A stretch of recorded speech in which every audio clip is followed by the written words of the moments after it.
So I guess I'm going to sort of transition into our topic for today, which is our newsletter roundtable. And we have this super cool group of people here. Oh, Mika, I didn't say hello to you yet. Do you pronounce it Mika? Mika, yeah, that's perfect. Okay. All right, cool. So we have Jen de Oliveira, Mika Song, Stan Yan. I didn't know you. Well, I guess you're not going to be one of the speakers, but you're here to support, right? Okay. And then Stan's a part of Sunday Haha with us. Yeah, that's how I originally connected with you guys, because of Stan. Yes. And then Patrick Lugo and Eric Grissom and Bailey Culver. And I thought it would be cool to assemble this group of people because you're all at very different stages and you do really, really different things in the world of children's graphic novels. So you're going to have very different vantage points. And you guys, everybody who's heard me talk before knows that I am such a gigantic newsletter fan, partly because I'm a big social media skeptic. And I know that social media works really well for some people, but for others, it's not as fun. And if social media is not your jam, then I think newsletters could be super great thing to look into. So for today's roundtable, I have a few questions I want to ask our panel here, but I would like to leave plenty of time for those of you who are here listening to be able to ask questions. And I'll just run through the way, sort of how I'm thinking we could do this. Number one, I would like all of you who are speaking to just give a short intro about who you are and what your newsletter is. And then once we've gone around and everybody's introduced themselves, the topics that I'm really interested in discussing with everybody are the tech stuff, like what software do you use for your email? Have you changed software over time? Anything like that. And then the creative stuff, like what do you actually put in your newsletter? And then the planning and organization, like how much time do you spend on your newsletter? Are you the kind of person, are you like a pantser or a planner with your newsletter? And then the final question, which I'm really excited to discuss with you guys, is impact. Like how has sending out a newsletter resulted in maybe unexpected opportunities for you in your creative career? Does that sound like a workable plan? All right. I guess I'll kind of start in order of people who appeared on my Zoom screen. So Jen, could you start by introducing yourself and say just a tiny bit about your newsletter? Sure. My name's Jen de Oliveira. I'm the author illustrator of Reggie Kid Penguin. It's my debut graphic novel that came out in June. And Mika Song and I are the co-creators of Sunday Haha. We started it in 2020, right when the pandemic and shutdown was starting. And it's kind of like Sunday Funnies, but online, and it's still going till today. Awesome. All right, Bailey. Oh, you're on mute. I'm muted. I was gonna say I was muted. Hi, I'm Bailey. I write YA and adult graphic novels. YA for teenagers and started watching Adult Swim too early, and then horror comics for adult people who have issues. And my newsletter is called The Cattle Call, partially because I love cowboys, so it's cowboy themed, and also I ramble like an auctioneer, like cattle calls. But yeah, that's basically it. Cool. All right. Eric Grissom, you're next. My name's Eric Grissom. I'm a writer. Now I've been sort of concentrating on a lot of middle grade graphic novels, but I've done certainly like science fiction stuff and weird mysteries and things like that. I still do a newsletter. I've done it for about 4.5 years, but it started sort of more of as like a way of taking a project from like the idea all the way through finding a publisher and doing all of that stuff. But so I've kept it going, but at one point for about 3 years, it had a very specific focus. And now it's just, I sort of chime in when I think I've got something to talk about. Okay, got it. I guess Mika, you're next. Hi, I'm Mika Song. I'm a author illustrator of early reader graphic novels about squirrels that eat things. And I make Sunday Haha with Jen. And Sunday Haha, could you say just a little bit about what it is? I should have asked that earlier with Jen as well. Yeah, so technically it's a every Sunday it's a newsletter email that has about 8 comic strips made by a diverse style-wise and diverse group of creators. And it's changed over the years, but we're on issue 167 and Stan is a contributor, longtime contributor with Peter Cadaver. We've got Ruthie LaFawn right now with Nutty Conversations. Who else, Jen? We were a little bit in summer reruns, but we had Aaron Nelstanke from the Mr. Wolf series. He was one of our like original contributors. Lark Ken. Mhm. Yeah. It's like a big group of kidlit creators, like making comic strips for really for all ages, but kind of intended for kids. Okay, awesome. Patrick, you're, I think, the last. Patrick Lugo, author, illustrator, comic creator. I have actually, I'm a little crazy. I have 2 newsletters. I have my personal artist newsletter, which I've been delivering to inbox the second Tuesday of every month. And I even had to stay up late yesterday just so that I could make sure that I got one out. I think maybe some of the folks I see here might have received it in their inbox if everything went well. And then I have my second newsletter, which is focused specifically on my graphic novel, A Tiger's Tale, which I crowdfunded in 2022. That one comes out a little less frequently, and it's more specifically oriented around the graphic novel. Whereas my first newsletter is more my artistic journey. I call it my muse letter with an M to just convey that it's a little bit of everything. It's comics, it's, links to my latest articles, random bits of art, and announcement such as, this event today. We're gonna have to come back to you, Patrick, during the planning and organization question part, because you have 2 newsletters that you do. It's very impressive. All right, so I guess did Hannah want to go too, Jenna? Hannah, does she want to go too? Or Hannah, are you also part of this group and I didn't realize it? I got the invite. I'm sorry. It's my fault, Hannah. I wasn't sure if I was like meant to be speaking or if you just invited me to listen. So either way, cool, but I have some experience with this, but No, please go ahead. okay. So hi, I'm Hannah, and I've used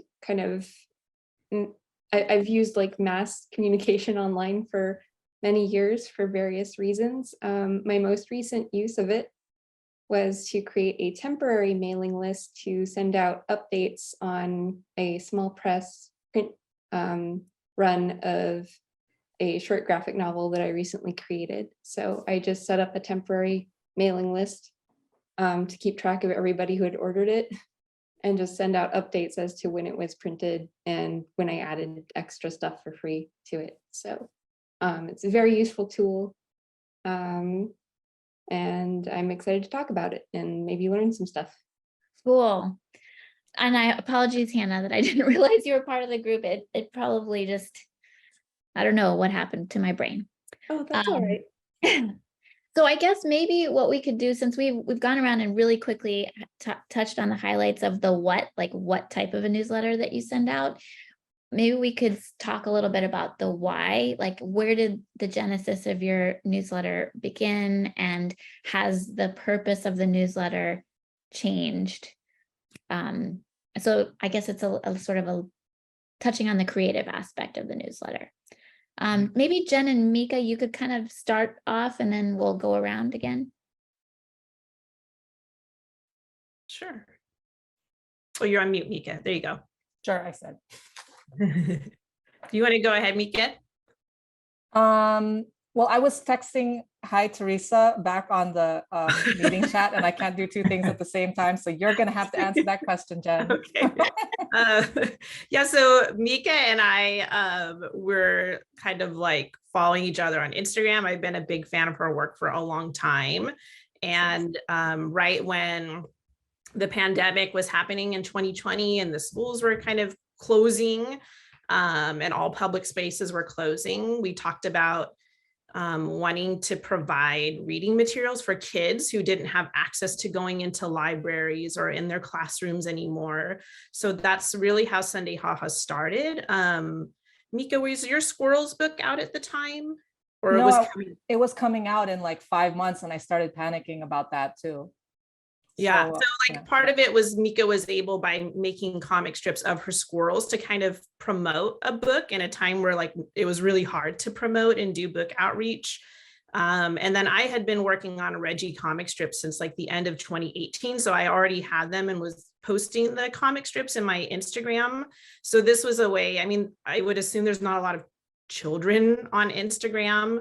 So this was a way to kind of directly get a newsletter into email inboxes and have families share the comics together. So our first step was just finding more contributors who would want to share their comics, so that we had kind of like a cluster of comics to send out every Sunday.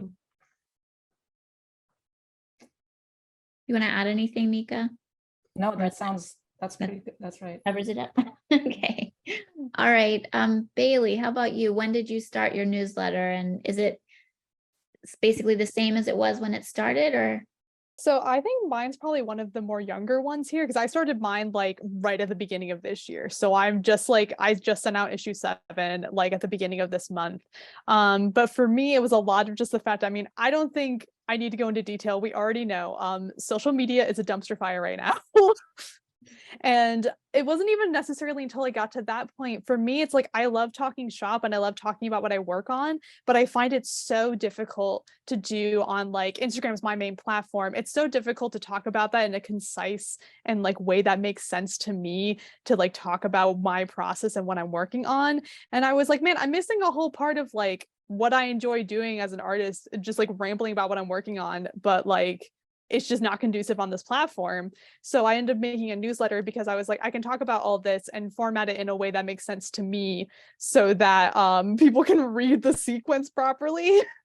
But that was a big part of it, was like just going past a lot of the restrictions of just the way that you can talk and present yourself in a way that like is personalized to me. That was my biggest draw to it. All right. Awesome. Eric? Sure. Yeah. For me, it was wanting to sort of make a connection with people. Like social media was never really working out. I feel I started mine in 2018. So things were just rough, and I just wanted a way to sort of connect with readers that wasn't so short bursts and then worrying about how many likes did this get, or if it didn't get enough, and like just feeding into all of that stuff. And at the time, like I had an idea for a project, and I knew that I wanted to do a graphic novel. So it was like, oh, this is a good way I can do sort of both of them at the same time. It wasn't too much like complete process. It was started out as more of like a diary, and it was sort of very personal. So all of the things I did wrong, all of the failures, all of the unanswered emails, like all of that stuff, I was just opening up about it. And even when my original sign up had like the secret history of ESG that you would get, like this is embarrassing, but like 3 newsletters, it was basically like all these like childhood traumas and like everything that like led up to me. And I found that people really connected with that stuff.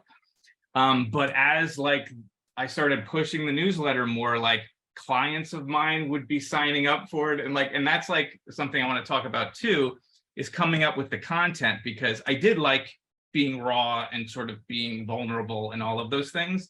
But as you start seeing people that you know in real life, or that you have weird connections with, signing up, you're like, oh, now I can't say that. And you start editing yourself. And then it becomes like this soulless marketing thing. So it's like trying to find who you are without like, I can't talk to that person again, or you know what I mean? So it's been tough. But so it started out as that, and I went through the whole release of the book. all of the trials and tribulations and that whole thing up until it launched and I was able to talk about the marketing. And then it got to a point where it was like, because I was doing it weekly, it's like I can't really I felt like I was generating content or like trying to come up with things and it just felt phony. So I moved on to I did it every month, and now I sort of do it sort of whenever there's like a new thing coming out or if I want to talk to people. But it's been great. It's definitely my favorite form of interacting with readers. I recently did a prose choose your own adventure style book that I wrote. And rather than try to find beta readers, I was able to just hey, does anybody, all these people that are reading this thing already like my stuff enough. So it was easy to get, oh, here's 8 people that will do it and will give me good feedback and everything. So for that kind of thing, it's been really great. Wow. Okay. Very cool. Patrick. What was the question again? So the question is about the why behind your newsletter. So we talked about what your newsletter is, but sort of why did you make the decision to start sending out a newsletter?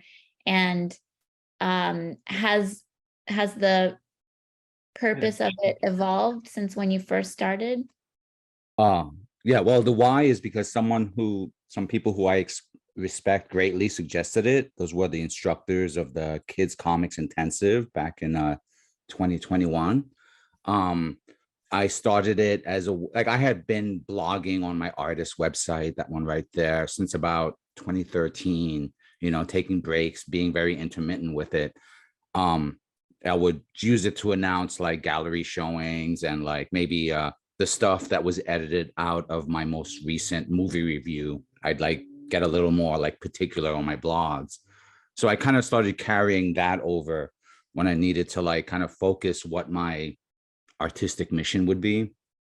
And so I kind of launched it initially with a kind of stream of consciousness comic to kind of entice people, say, this is the kind of stuff I want to do if you read it. And then over time that evolved to be more oriented towards the updates and all the other activities that the newsletter started bringing my way. So that was the main purpose for my primary newsletter.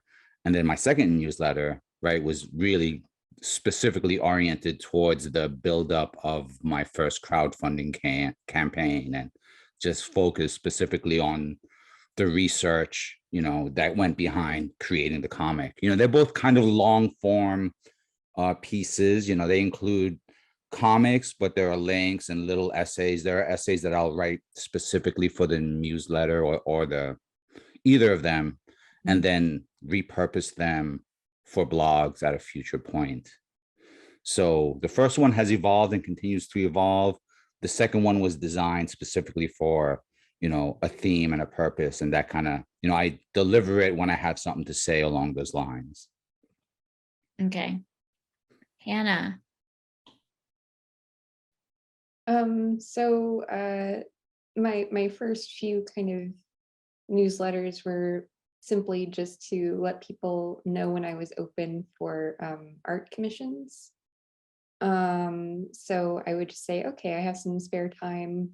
I can take on, personal commissions like people's pets, people's characters, stuff like that. I had to stop taking commissions because they were just stressing me out because, when you do a personal commission, you kind of do it at a lower price, but there's still this giant expectation for it to be, the most beautiful art ever. So I was kind of overworking myself trying to please someone who, wasn't quite paying the rates that other people were giving me. So I had to stop doing that. So I gravitated more towards just I guess there's two kinds of advertisement. There's impressions and there's clicks, more towards impression type advertisement where it's just hey, just come look at me and remember that I exist. Not really for any specific purpose, but maybe eventually when I have something really big that I want people to really check out and engage with and maybe buy, by that point, maybe I'll have conditioned people to click my stuff and look at it when it really counts. you know, and hopefully it's like sustainable. I'm just sort of poking through it. I'm kind of in an experimental stage. So when you say that you're just reminding people, you know, hey, I'm still here, what type of content do you put in your newsletter for that sort of thing? So it's just a link to my blog, because I just want people to click the link and just keep it really simple. I feel like people's inboxes are very sacred, and they're already overwhelmed by a lot of stuff. So I don't actually want to give them tons of content in their inbox. I want them to choose whether they want to engage with more content than what they're already dealing with. So that's kind of my strategy. And is the content on your blog basically creative process, or is it the latest work, or? Yeah, it's a little bit of both. It's you can look at something that I made recently, or you can sometimes there's like tutorials. I just put like little quick tips for making comics, because a lot of people, even if they're not ready to go full-time professional into comics, they still like learning how. And that's kind of half the appeal of having a mailing list, is being like, this is my life. So you can vicariously, even if you don't have time to do it yourself. But if you want to keep going, like hopefully the tips help that way too. Well, that's actually sort of a nice transition into the next question that I was going to ask you. So we talked about the what and we talked about the why, and now I want to talk about the how. So talk about, well, I'd love to know, what platform are you using to send out your newsletter, and how do you get subscribers? Like, how did you initially get, whoever was on your very beginning of your subscriber list, and then how do you have some sort of ongoing way that you're bringing new people into your mailing list? And I also was curious about if you connect your blog and your newsletter together. So again, I guess we could start with Jen and Mika. Yeah, so we used to be on MailChimp. No, actually, the first two issues were on a website, just on a page in a website that was emailed out. And then we went to MailChimp, and we did that for several years. And then I think in January, we switched over to Substack because it was much more affordable, as in free, if you're not getting paid subscribers, and we don't. So for now we don't. So we switched to Substack, and we're still working on switching the back pages, because we want to make sure that all of the archives are up online for kids to like go back and read because it's nice to be able to read everything from the beginning.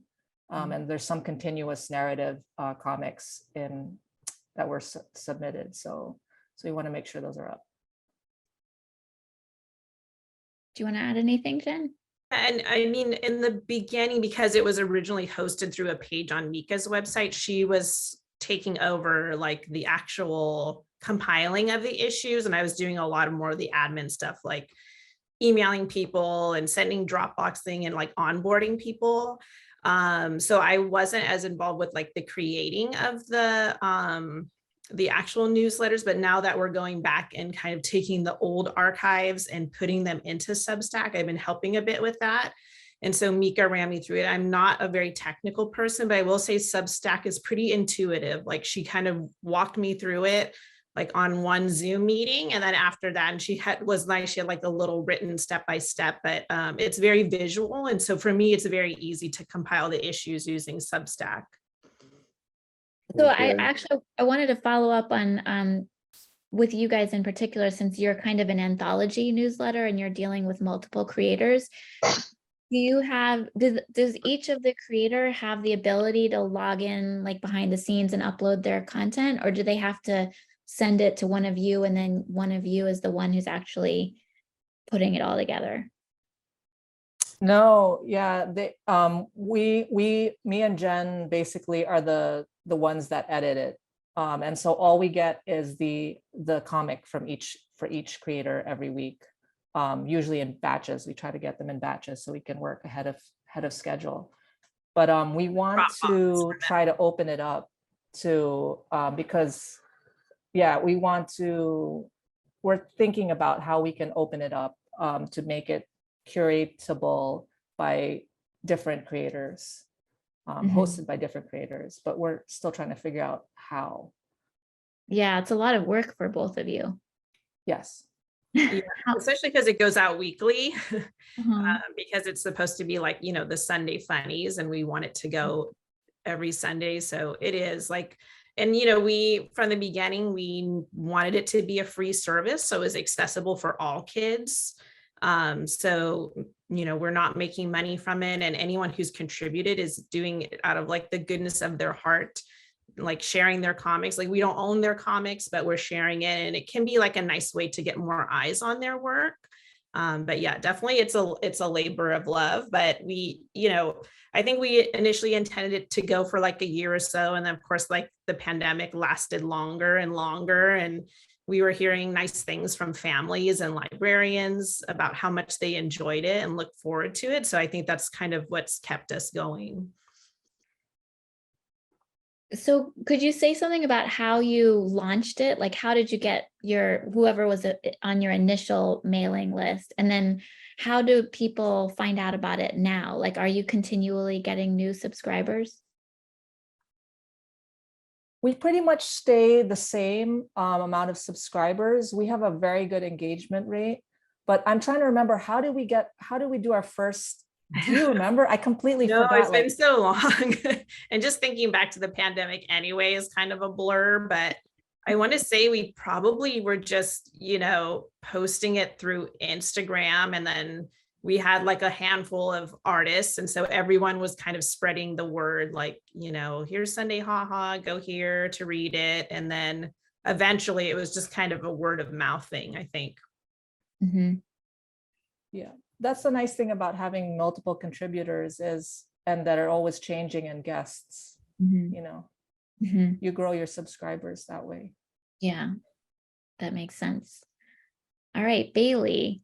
So the question is, what software do you use, and how did you get your initial subscribers, and are you still growing your subscribers? I'm still using MailChimp because for me right now, I just kind of want to put text on a page. So I'm not really focused on doing any like super admin stuff or anything right now. I'm putting text and images in an email, and the templates are easy to use, and that's all I'm focused on right now. But I found that it was pretty intuitive, at least for me to work on, especially because I was more focused on the design because I wanted it to look really good, and I thought it was very easy to design something that looked nice on MailChimp. I know that like when I was interning for KCU, I found active campaigns so hard to make look nice. So when I went to MailChimp, I was like, oh, this is so easy. But as far as getting my initial subscribers, I don't know why I didn't lead with this. I publish a comic on my newsletter. I don't know why I didn't mention this in the first place, but I have a comic on my newsletter.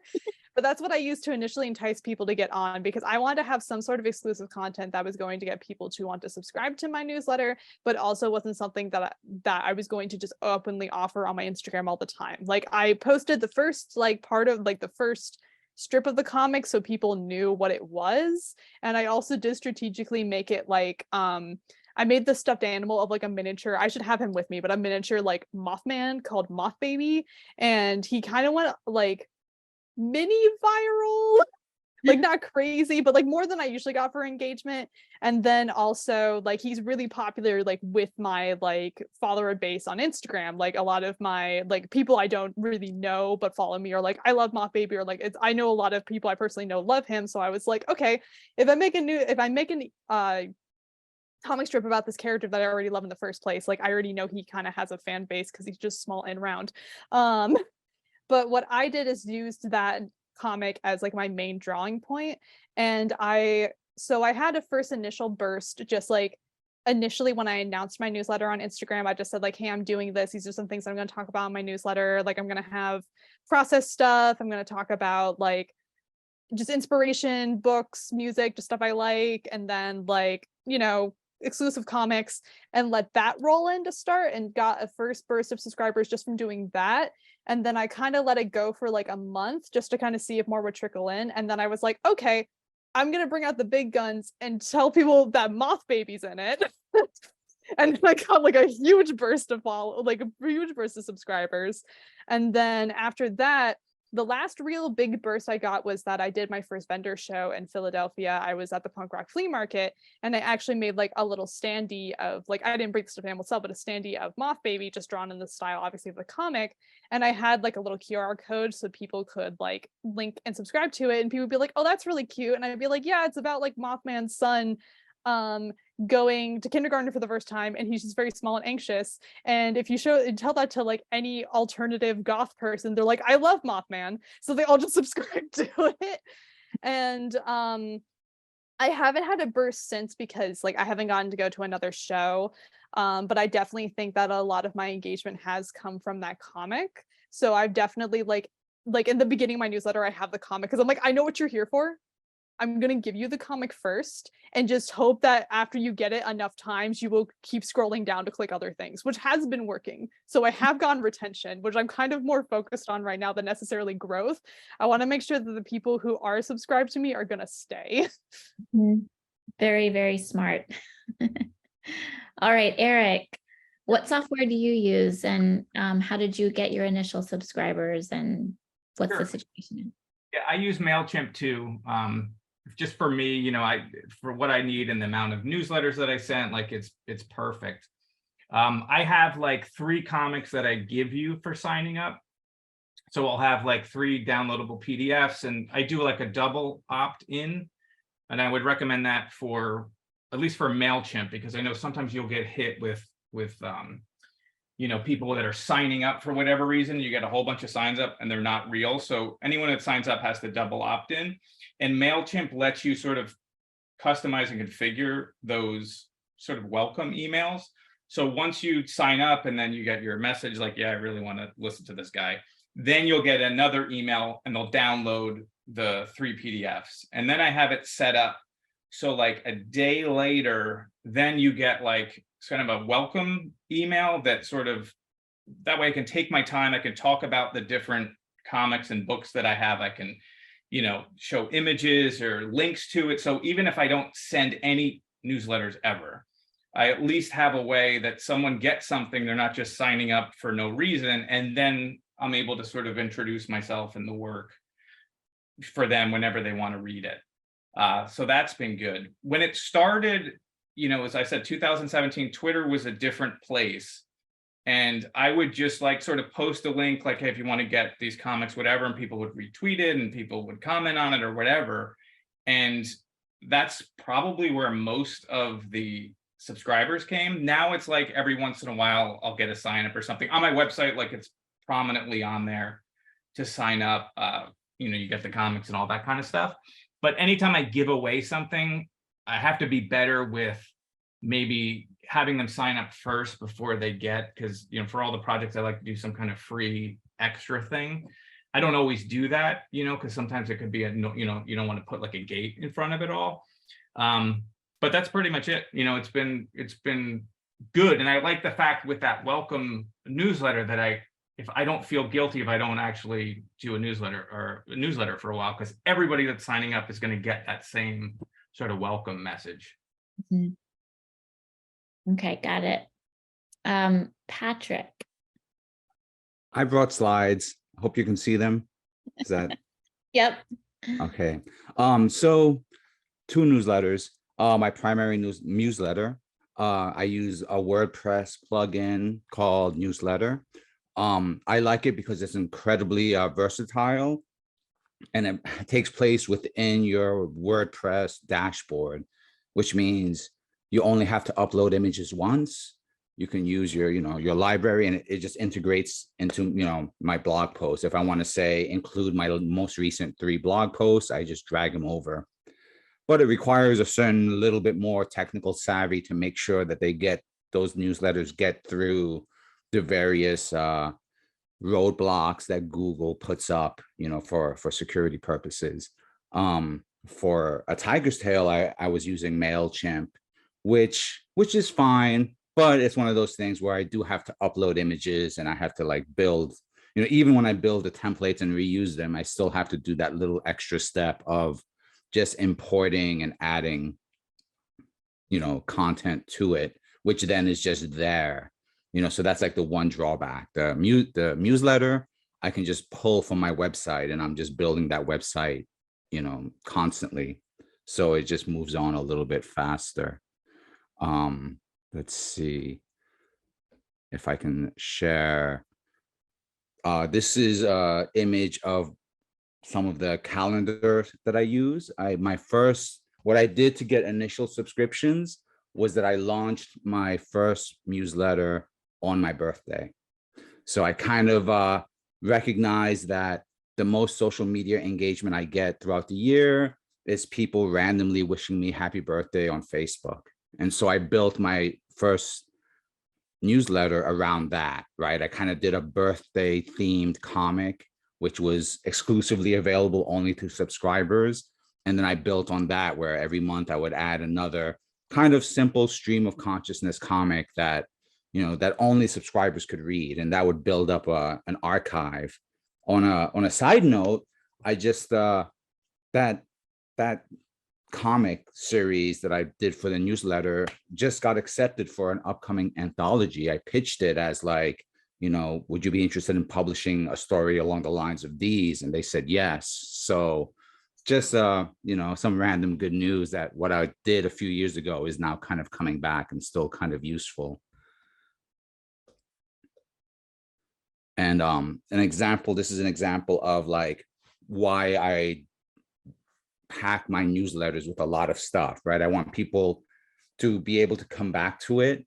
If they just scan it, there should be pictures and interesting things in it, but I want it to linger in their inbox so they can come back and read little tidbits and expand more. But what it also allows me to do is kind of create content that I can then chop up and use in future blog posts or in social media posts.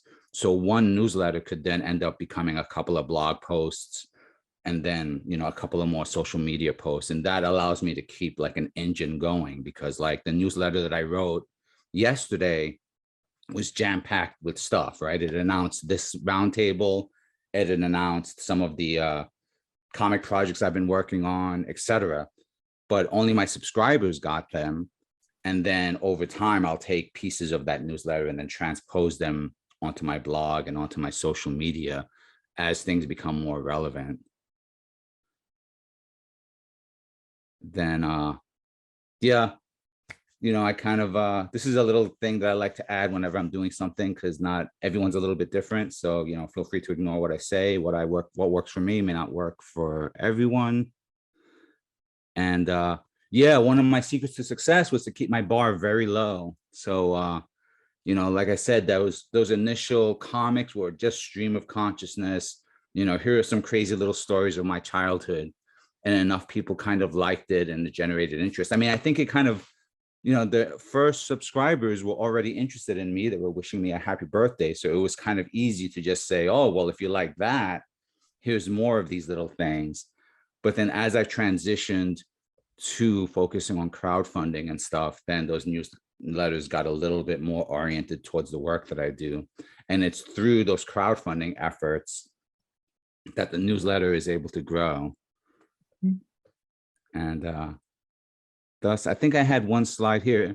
Oh yeah, okay, just a quick note on initial subscribers, right? Both of those numbers have grown significantly since. I think I have a total of maybe 400 subscribers in total, but it's been a weird thing because only recently have I consolidated both mailing lists into one place, and that one place is Crowdfunder. So that's a whole other interesting endeavor to see how that works. And that might become a third newsletter, I don't know, but thus ends my screen share. Thank you so much, Patrick. Okay, Hannah, how about you? So this is going to sound super silly, but if you're ever at a place where you're physically showing off your artwork, like a gallery, or a convention, your local library, your local cartoon. Sorry, my cat is ripping at my chair as I'm talking because she's voice activated, I guess.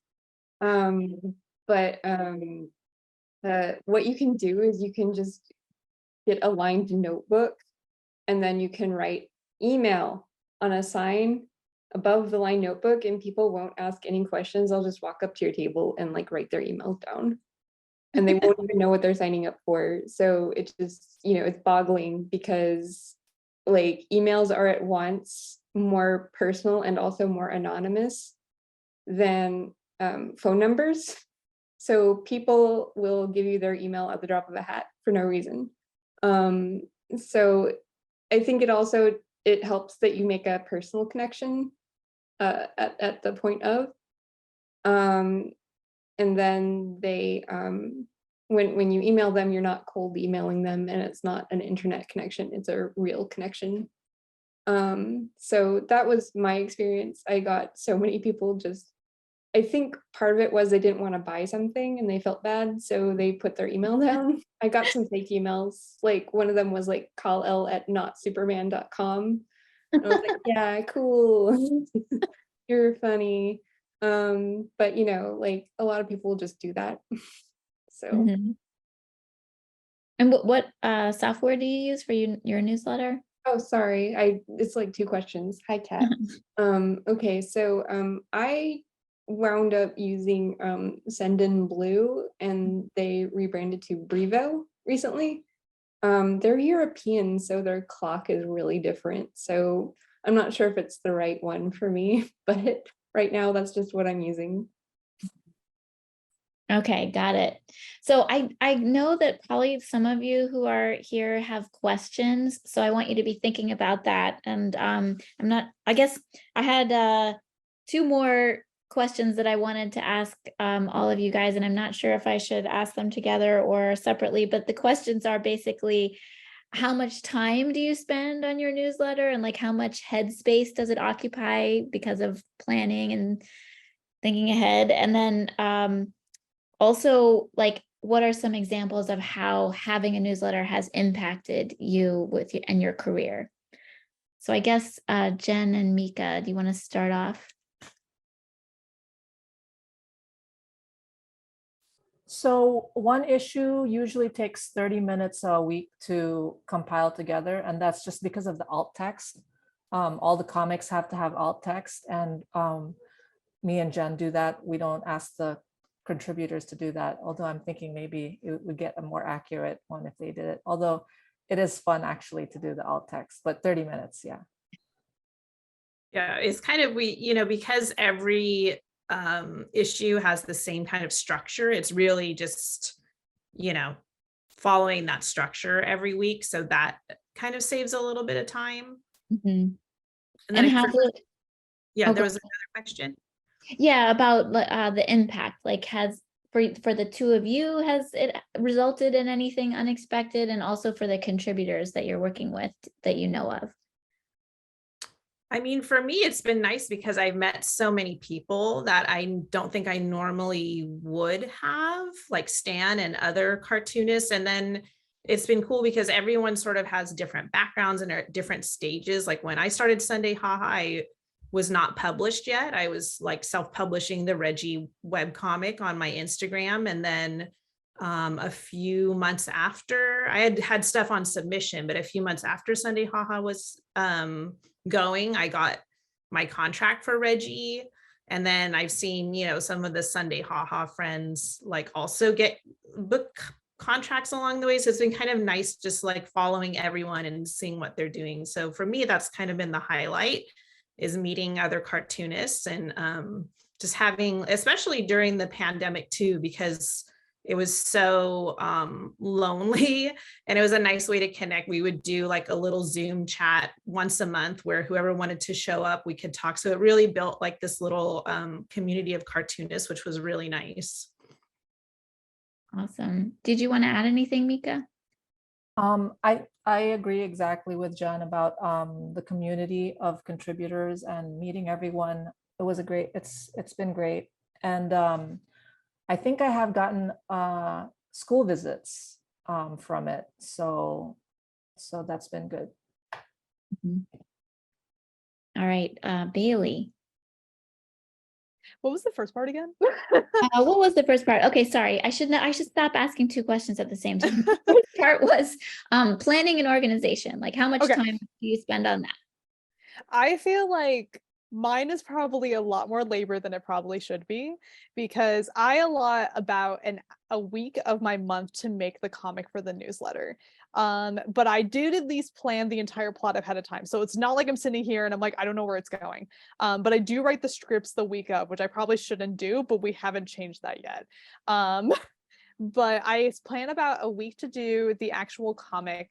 And then it probably takes me about 4-ish hours to compile everything together, because I usually have to, since I work predominantly traditional, I have to take photos of everything and edit it to make sure it looks decent. I also have to like compile whatever, like find images of whatever things I'm going to include in the inspiration section. There's also just like the micro labor of like, I put a playlist at the end of all the music I've been listening to every month. So there is a conscious point where like I hit the end of the month and I'm like, uh-oh, and I have to like fill up the playlist with things because I forgot about it like every single time. But I would say probably cumulatively about a week is what I like. The last month of every week is usually the one, I mean, the last week of every month is when I really sit down and make sure everything is done. And then as far as impacting my career, I mean, it's only like 7 months old, so no expectations right now. I do know that I have had so much feedback come back to me about Moth Baby, and I am someone who really didn't post a lot of my comics online, which is kind of silly because I like, it says in my bio I'm a comic artist, and it was just nice to put it on my newsletter because it wasn't like so out in the open, so it did build a lot more confidence with like making something that was a longer standing project without a lot of eyes on it. But I do think that personally it has definitely helped me feel better about how much I get done in a month, because I think we always underestimate how much we do. And then I will make my newsletter to recap like what I've been working on. I'm like, oh, I got a lot more done than I actually think I do. And it's definitely held me more accountable on like finishing projects. Like anyone, and I think there's a few subscribers here in it, have heard me talk about my horror comic Hickory Stack for this whole year. It's getting done. And I think the reason it's finally like I'm almost done with the pencils is because every time I like have to write up there and be like, it's not done yet, I'm like, oh my God, they're probably like really mad at me. So it's just holding me like really accountable for finishing projects and just seeing how much I'm getting done. And also just I can look back at what like the previous ones and evaluate too, like how much am I doing, like what are my least productive months. So as far as just like a personal growth, it's definitely helped me hold myself accountable. All right, very, very cool. Eric. Absolutely no time really at all. The newsletter is always like a very immediate thing. I even had a section like, what am I listening to right now? So whatever I was listening to at the time that I was writing, I would write about that band or piece of music or whatever, and then link to it. Now I'm a writer, so I don't have to produce any of the art, so it's a lot easier. It was just really about where I was in that moment. It would lead, when I was doing it weekly, it would lead to some like anxiety, like on Thursday, like, well, what am I going to talk about? So, I mean, for some aspects, like I knew like, oh, if there was a cover coming out for the thing that was getting announced, I knew that, okay, that was going to go in that week's thing. But for the most part, I wanted it just to be like, sit down and just let out whatever I was in at that particular moment. As far as like how successful it was, I mean, I don't really know for sure, but I can tell you it made so many things easier. Like when the book was getting ready to be available for pre-orders, like I already had a built-in set amount of people, not even, it doesn't have to be a lot of people, but it's people that you're going to say, hey, on this day, just tweet this link or post this thing, and people will.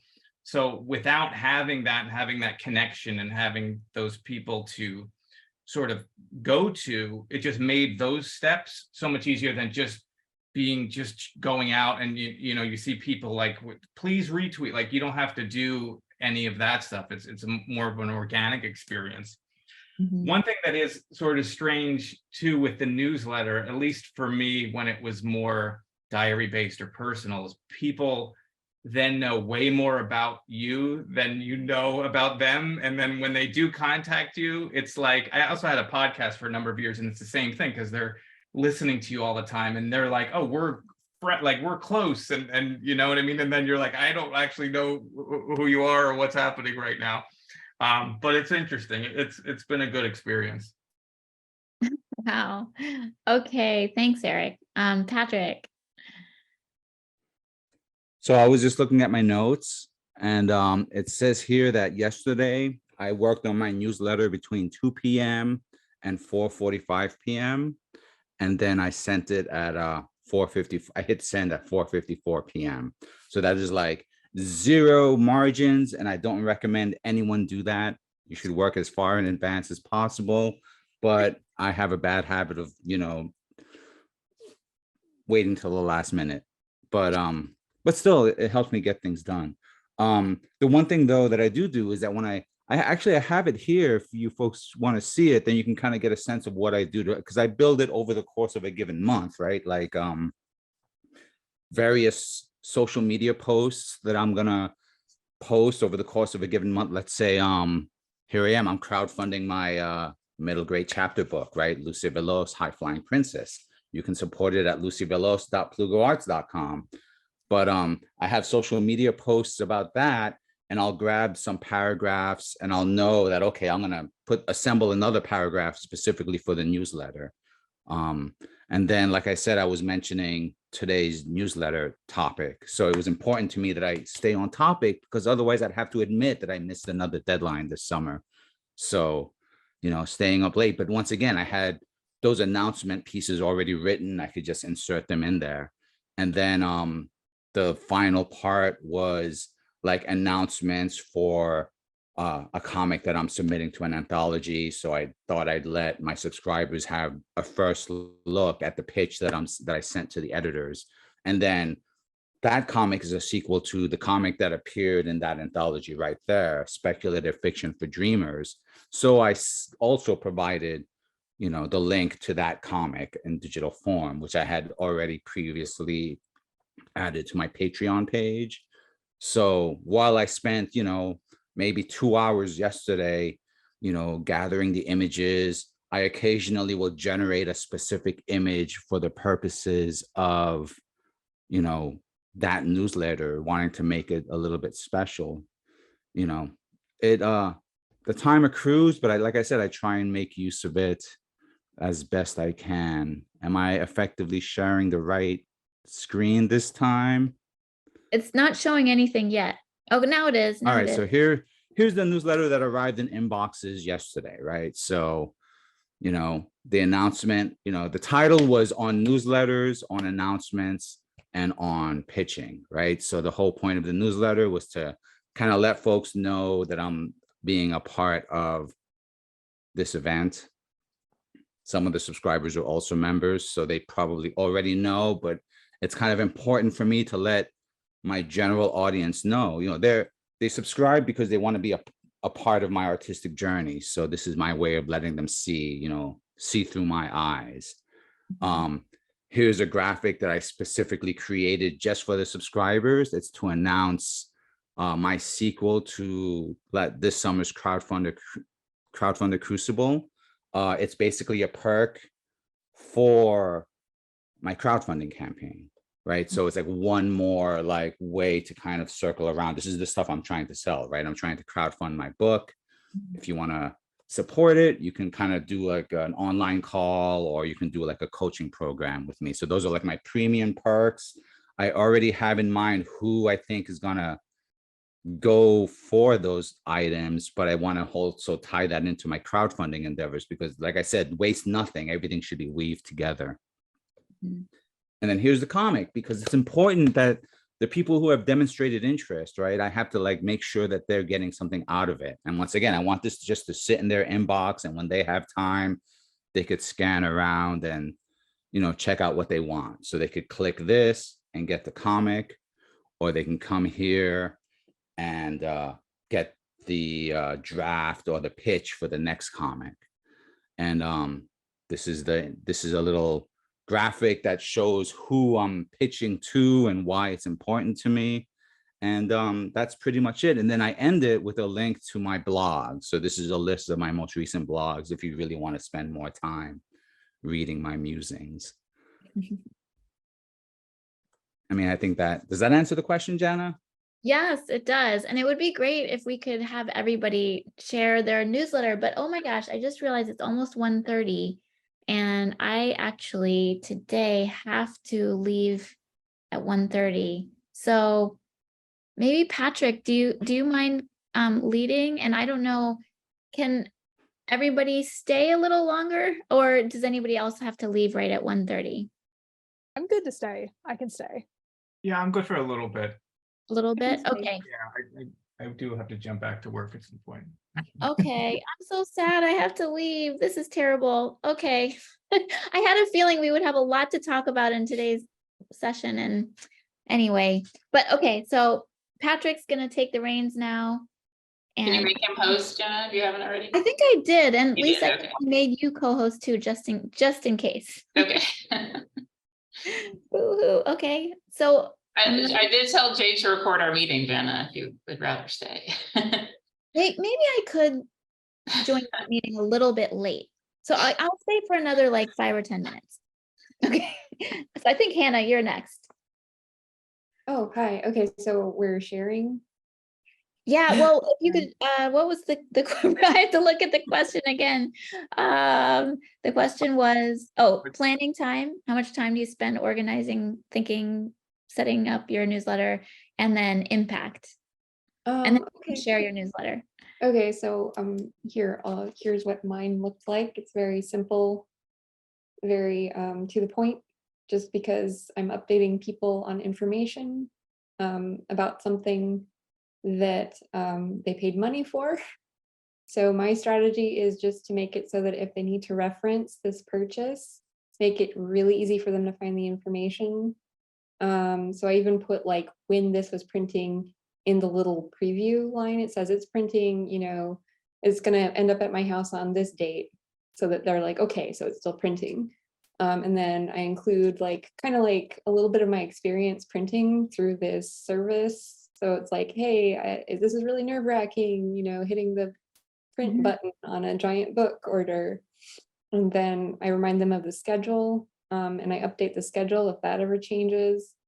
I let them know if they're missing anything from their order, like the PDF delivery. If they want to ask me for it again, I'm like, okay, well, let me share that with you. Then I've got all this stuff down here, which is like this little footer that mimics my website, so that when they go to my website, it's the same visual experience.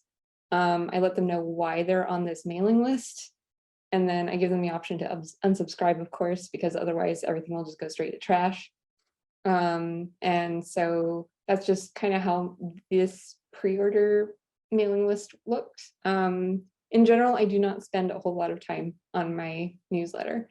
What I do is I write a blog, and then I just stick a little teaser graphic of the blog as read about my experience here. And then I have a little summary that's like flavor text.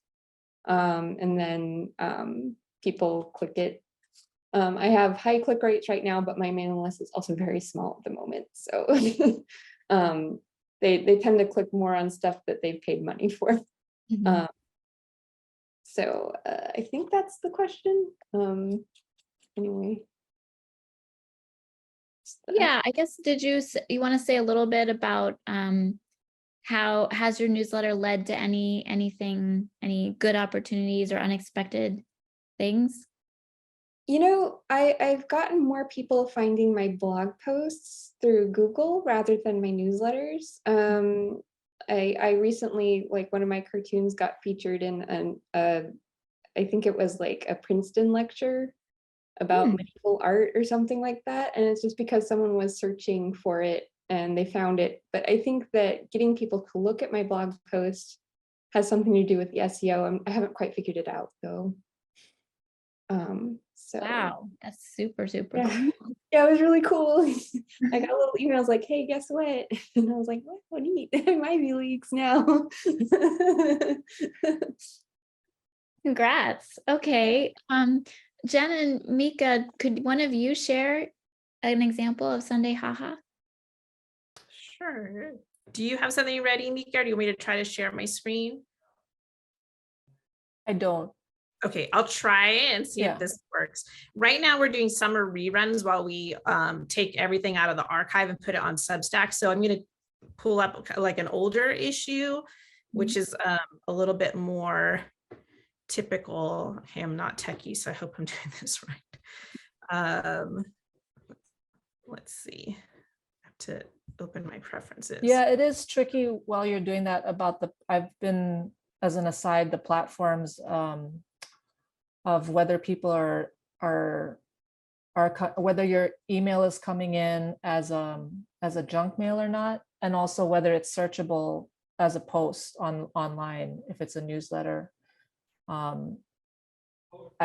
only been on Substack for 5 or 6 months, and so I need to research that, like whether you can actually search our posts still, because they used to be on an actual website page. So is it showing up? Yeah, it is. Yeah. It looks, yeah. So typically this is what it will look like now that it's on Substack. We'll say the issue number, the date, and then the title of the strip. And then there's always like a little question underneath, and then it links to the artist's website or social media accounts.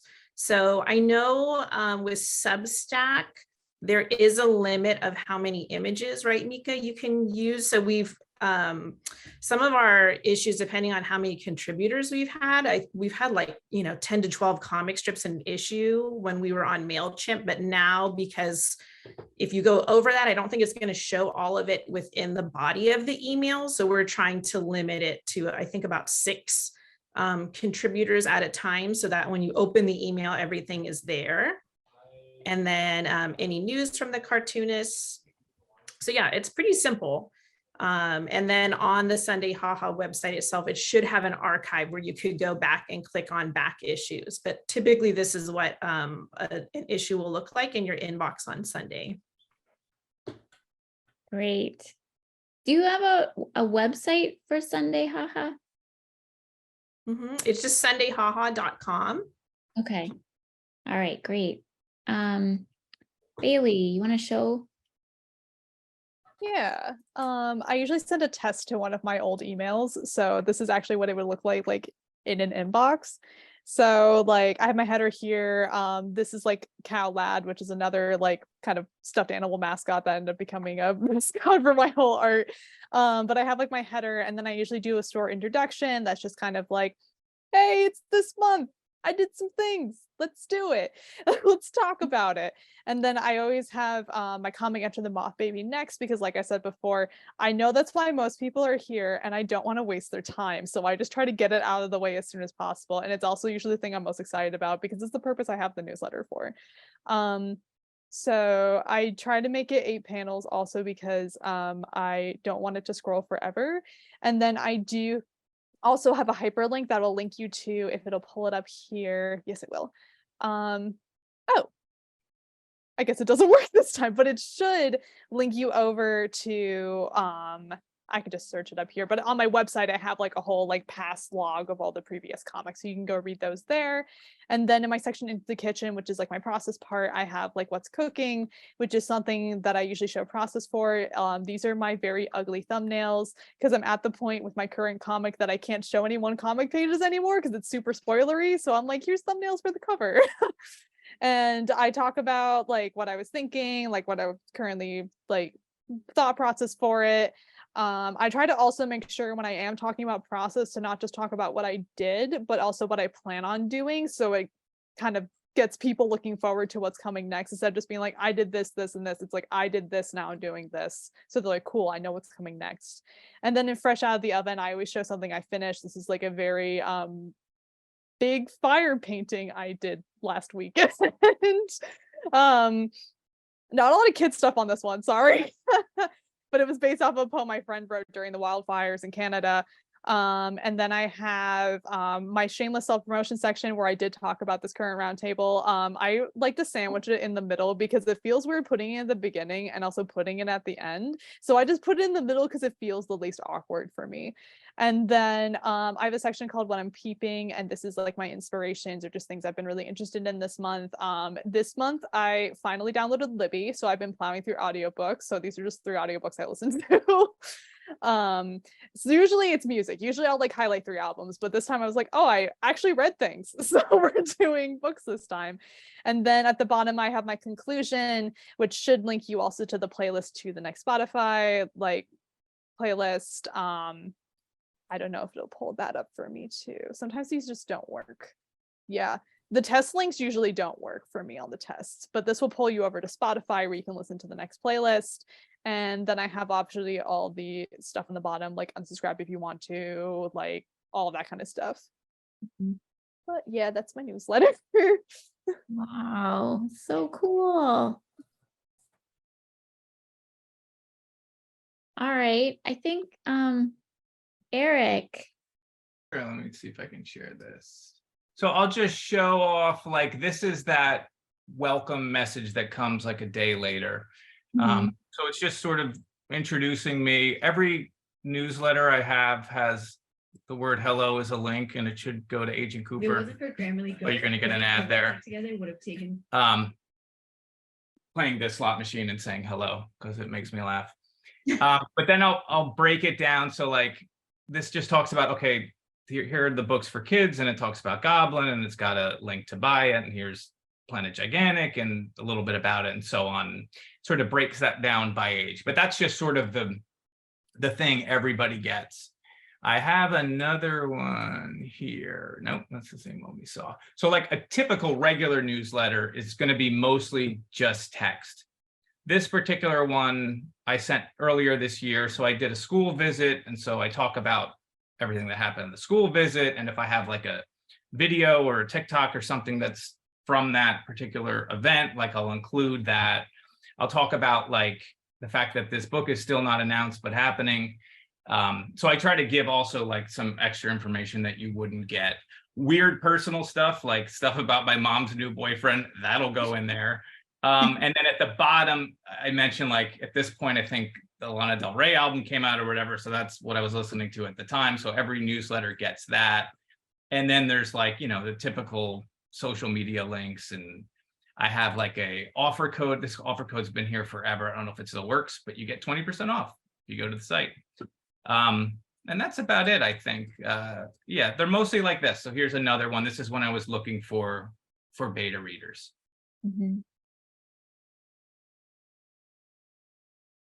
Wow, it's so much fun seeing everybody's different newsletters. I really think I should go now though, but there've been some questions in the chat about like analytics and what information you get. So I don't know, Patrick, you want to take it away? Sure, I was just looking some up. So far my on my newsletters, I have about a 50% open rate, which says to me that it's still mostly being read by friends and people who like I know more intimately. I've been told that a more realistic open rate should be somewhere around the 20 to 30%. The more important is the click-through rate, which I'm looking, and last I checked was I have to check for individual newsletters. Give me 1 second and I can tell you, but the click-through rate is usually much smaller, right? So depending, you know, I could look at, I don't want to look at yesterday's newsletter because I only just sent it yesterday, and you know, people I've noticed take a time to get around to it. So looking at the last month's, my open rate dropped down lower. It's closer to like 30% now. And my click-through rate still hovers around the 2 to 3%, which I'm told is normal. I was going to write that in the chat, but now you heard it. Yeah, I just checked mine too, and it looks like with the current one that I sent a few days ago, it has an open rate of 68% and has a click-through rate of 20%. And I know mine has been increasing the more I've been doing it. And I especially like, I've noticed my click-throughs have gotten higher and higher. Because everyone loves Moth Baby. He's just a little guy. Yeah, I have found when I'm, specifically doing the comics, right? I call them imperfect comics because I just, I just jammed them out. When I've got a new one of those, my click rate goes up higher, and my open rate goes up higher. Yeah, my click rate is usually like a majority of them are just reading the past issues. Like it's just everyone clicking the past issue link. But that archive is incredibly, that growing archive is incredibly valuable. Mhm. Did we have any other questions, or would I kind of lost track of who's a panelist and who's just, friends at the party here. So hopefully you can help me out. But does anyone else have any feedback on the open and click-throughs? I don't have a thing about that, but Jen and Mika, I have some comics if you guys are looking for some submissions for the Sunday ha-has.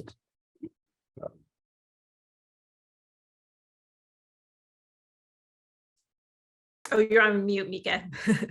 Yeah, right now we're in our reruns, like as we catch up and plan for the fall, but you're always welcome. There should be Sunday haha at Gmail. Are we still using that, Mika? Yeah, please send it to Sunday haha comics with an X at gmail.com.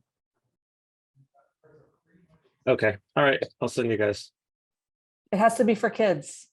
Yes. Ages as early as young as 6. Just saying. Okay, Sunday haha comics with an X at Gmail. Yes. Okay. Thank you. Thanks.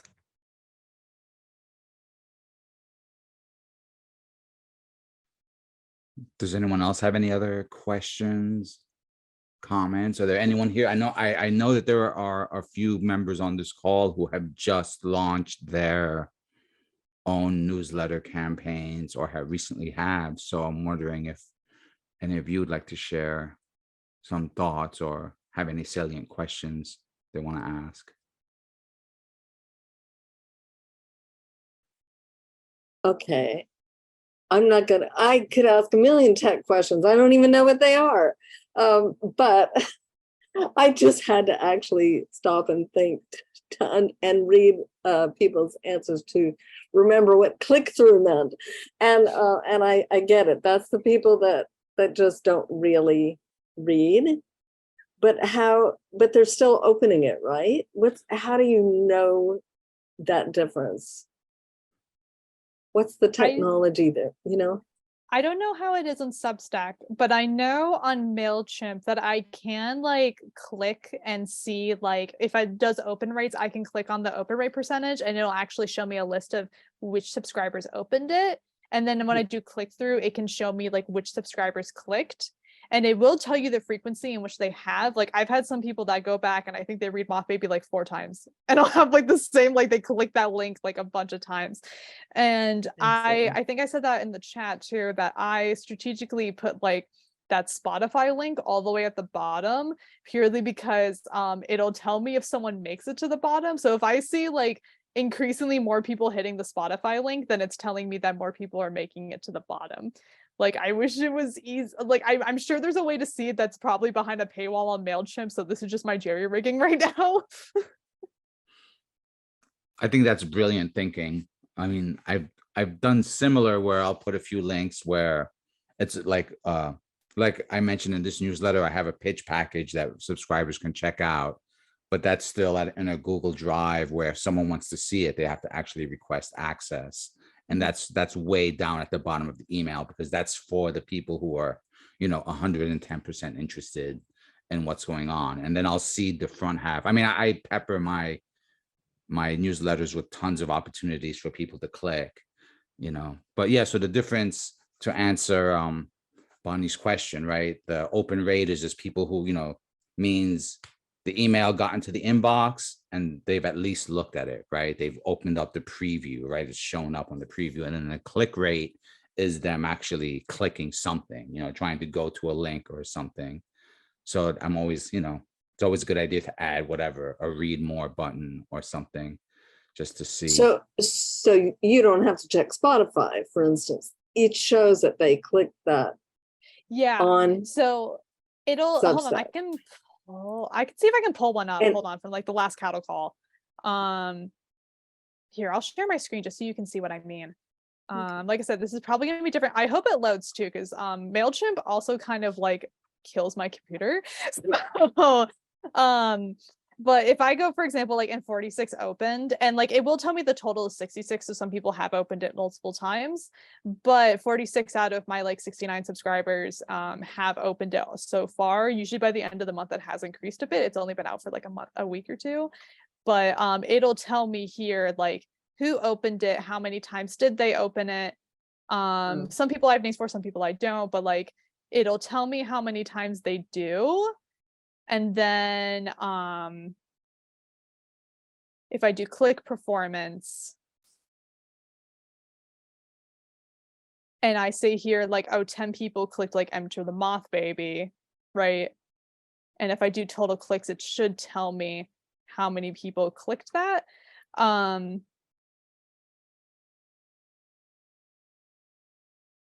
If I check activity, yeah, it'll tell me how many people clicked that link.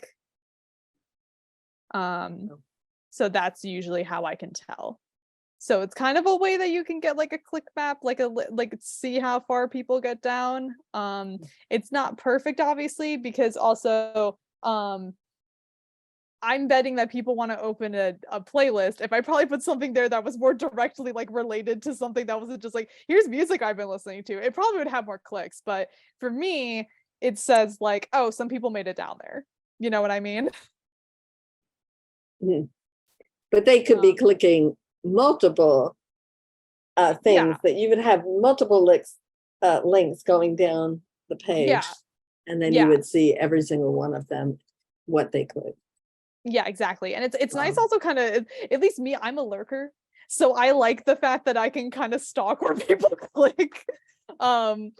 Like I can't, I'm not able to make a lot of KCU meetings, but trust me, I'm lurking all the time. I'm always here. I've just never, I just work like consistently during these weeks. I'm always lurking. I'm always around.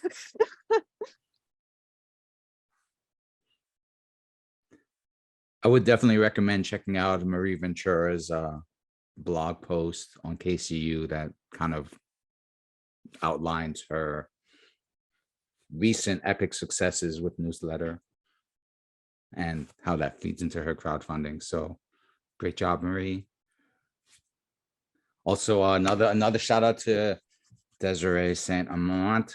Her newsletter has been going off like gangbusters too. So if you haven't subscribed, that one's been really put to. Did you had that newsletter before you started crowdfunding, if I remember correctly? Is that right, Desi? Yeah, sorry, I had a delivery I had to take care of. Let me just I had my newsletter for a couple years, and I was gonna comment because it kind of felt like it stagnated for a long time. I'm a writer and I'm not an illustrator, so it's kind of been like, what do I talk about? But the open rate has been pretty strong though, despite it's like small but mighty kind of, but yeah, I've had it for a couple years now, and I just kind of talk about like what's going on in my life. Actually, can I share my screen, Patrick? I hope so. I believe so. You should be able to, yeah. Let me see if I can. So this is I put the archives on my website. So there's a subscribe button. I have people click in. So I try to make it interesting with like memes and imagery and stuff like that. I talked about piñatas and then the crowdfunder, but this is what it looks like on email. This was from a couple months ago. But yeah, I just kind of talk about like slice of life stuff, a little more open than I would be on social media. I don't have any social media other than Twitter, which is a snake pit now. So I don't really post anything on there. But yeah, I put pet pictures, current reads, kind of like a book recommendation, writing updates, if any. This was when we were planning on launching the campaign back in June. And I made a thing called Sanity Corner, like things that are bringing me joy or just small things like a Spotify playlist I really like, or cool spices to add to my coffee to make it taste interesting, just random things.